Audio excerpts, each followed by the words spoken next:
नमस्कार मित्रांनो, मी ब्लॉगर कोमल. तर आज आहे ना पाटाला पाणी आलं होतं. तर चला तुम्हाला दाखवते. आणि आधी पण एक दिवस पाटाला पाणी आलं होतं बरं का. पण ना कुठंतरी पाट फुटला होता का फोडला होता काय माहीत नाही, म्हणून पाणी बंद केलं होतं.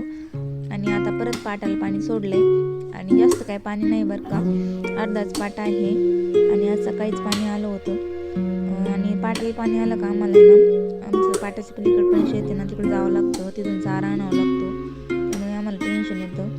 आणि जाण्यासाठी रस्ता आहे बरं का, पण तो खूप दुरून आहे. आणि आत्ताच पाणी आलं होतं पाटाला, तर असं गबळ वाहून येत होतं. माझे डोळे खूप असे गरगरत